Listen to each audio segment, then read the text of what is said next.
આજે તો જામો પડી ગયો કોલેજે, છેલ્લે સુધી જોઈજો. તો કેમ છો મારા વહાલા મિત્રો બધાને, મારા હર હર મહાદેવ. તો આજે સવારે ઉઠીને તૈયાર થઈ ગયો અને આવી ગયો ડાયરેક્ટ નીચે કે મારા ભાઈનો ફોન આવ્યો તો હું 5 મિનિટમાં આવું છું, પણ 5 મિનિટની અડધી કલાક થઈ ગઈ, હજી આવ્યો નથી. A few minutes later. So guys finally 5 minute ઉકઈને અડધી કલાક આવી ગયો છે અને એની ગાડીમાં બેસીને ડાયરેક્ટ આપણે આવી ગયા હતા કોલેજે.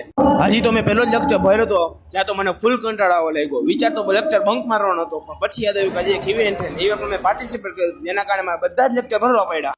છેલ્લા લેક્ચરમાં તો મને બહુ નીંદર આવતી હતી અને મારા ભાઈને શું ખબર નહીં અલગ જ ચૂલ મચી હતી કે એ વાંદરો બનીને ઉપર બેસી ગયો આખી કોલેજમાં, એના સિવાય કોઈ નતું ને કા મારો બીજો ભાઈ બંધ. છેલ્લો લેક્ચર પણ ભરાઈ ગયો અને આપણે રજા પડી ગઈ હતી અને ડાયરેક્ટ નીચે આવી ગયા ઇવેન્ટમાં. અને એનસીસી ના લીડરને એવોર્ડ મળ્યો હતો એટલે એને સ્ટેજ ઉપર ઉપાડીને લઈને જતા હતા. ત્યારબાદ અમારા કોલેજના ટ્રસ્ટીઓથી આ ઇવેન્ટની શરૂઆત થઈ.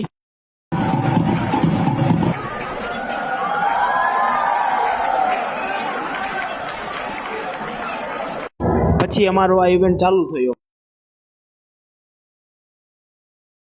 ઇવેન્ટ પૂરો કરીને અમે આવી ગયા હતા કેન્ટીન નાસ્તો કરવા માટે. ભરપેટે નાસ્તો કર્યો તો નીકળી ગયા હતા આપણે પાછા હોસ્ટેલે જવા માટે. આપણે મળીએ જ પાછા એક નવા વ્લોગ સાથે. ધન્યવાદ.